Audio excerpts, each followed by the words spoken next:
Ladies and gentlemen, so PlayStation 6 is coming late 2028. It's going to be the most powerful console ever, and it will support path tracing. Well, at least according to the latest leaks and rumors. So let's look into it.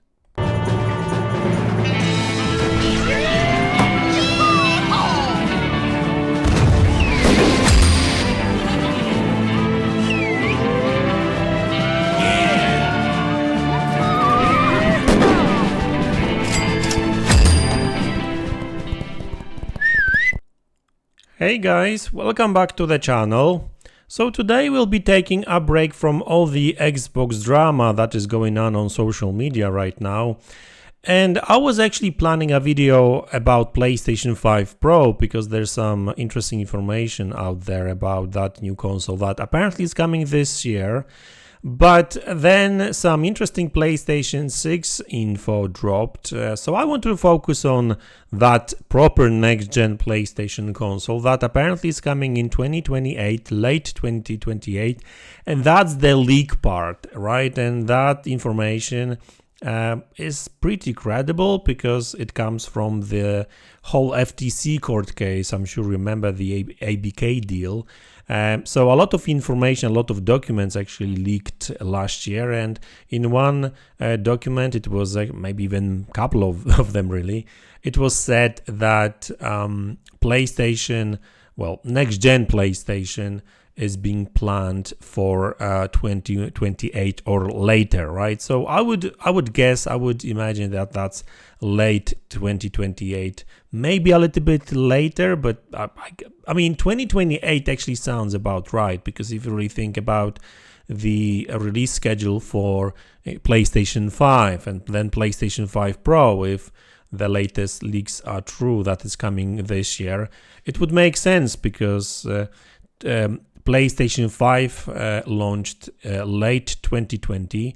PlayStation 5 Pro, if it drops this year, that's going to be 4 years later, so 2024, and another 4 years later, next-gen Xbox, next-gen PlayStation makes sense, right? So yeah, sounds like late 2028 is the date, or at least plan for it, right?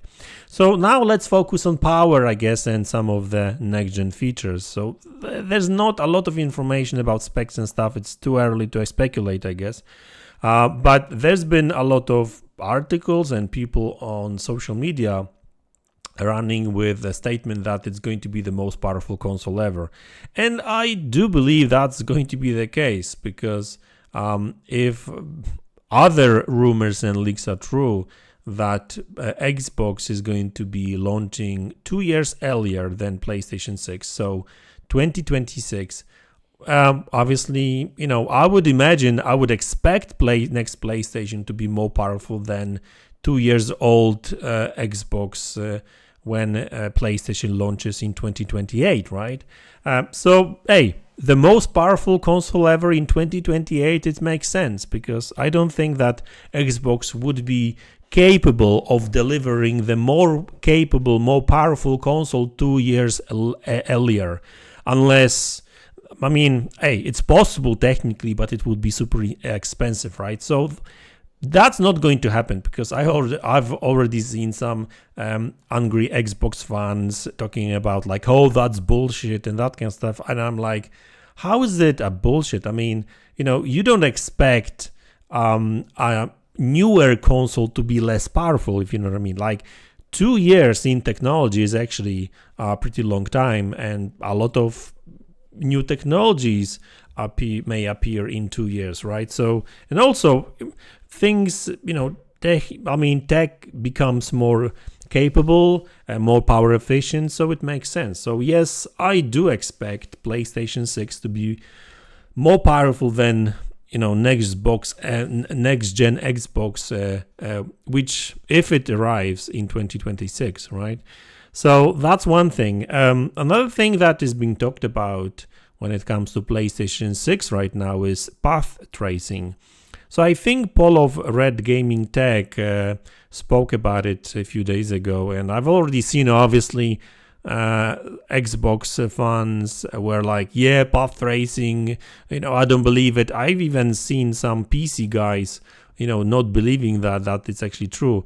Now, obviously, this is still a rumor, but I mean, I don't really understand why is it so difficult to believe. I mean, path tracing we already seeing in games on PC, right? Yes, they are using high-end graphics cards like RTX 4090 or 4080.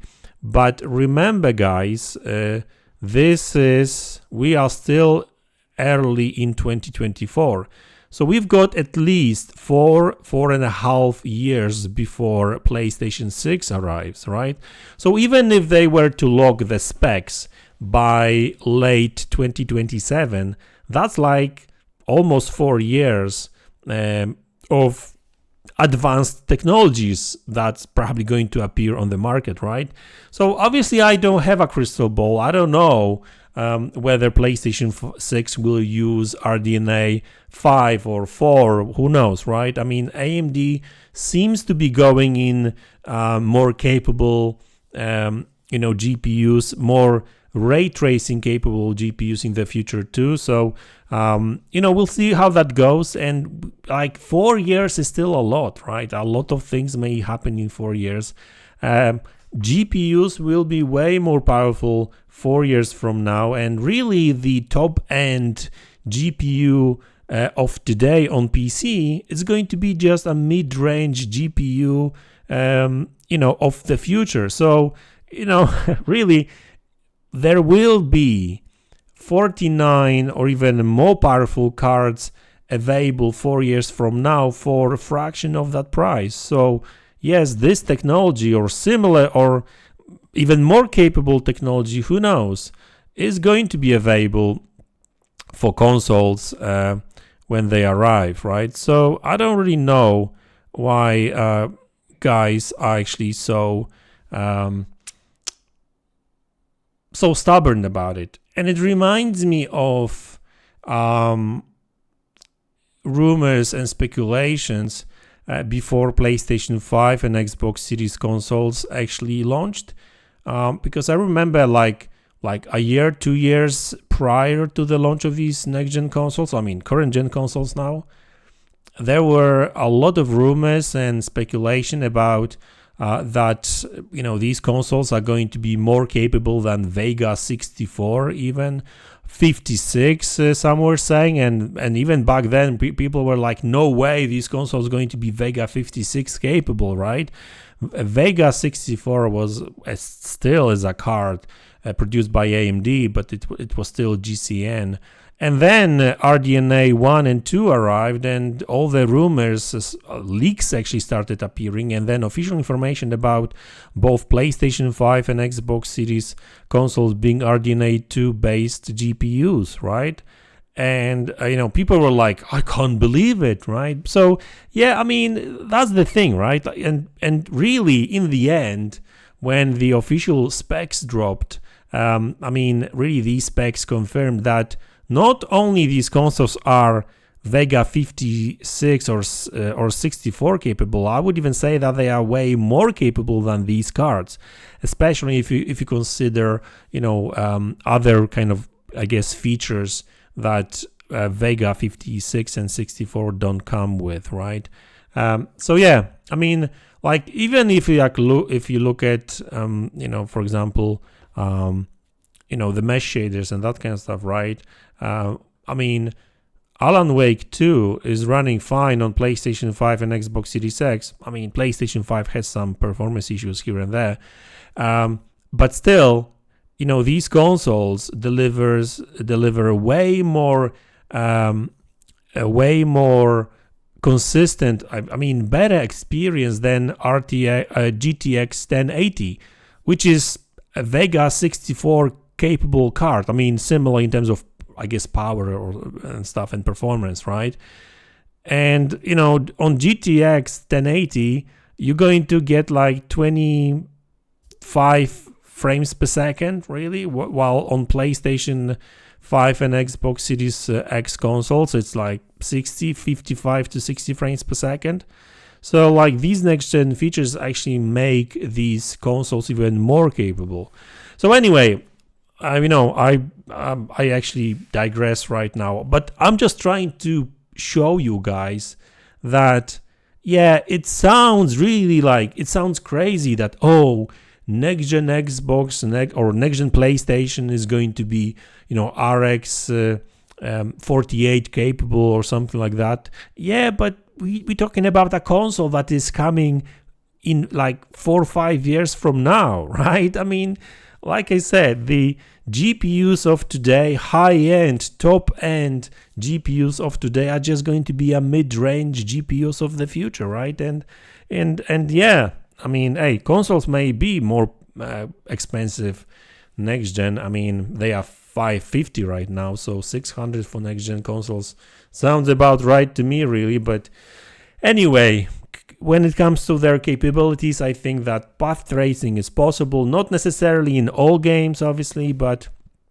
I mean, ray tracing will probably be in every single game. It makes sense. So that's the tech of the future, I guess. But when it comes to path tracing, yeah, these consoles will be path tracing capable. But hey, I mean, it's probably not going to be in every single game. Just like right now, these consoles are ray tracing capable, but that doesn't mean that every single game uses this technology, if you know what I mean. It all depends what developers want to use and what kind of game and tech they want to create and use, right? Makes sense, I guess.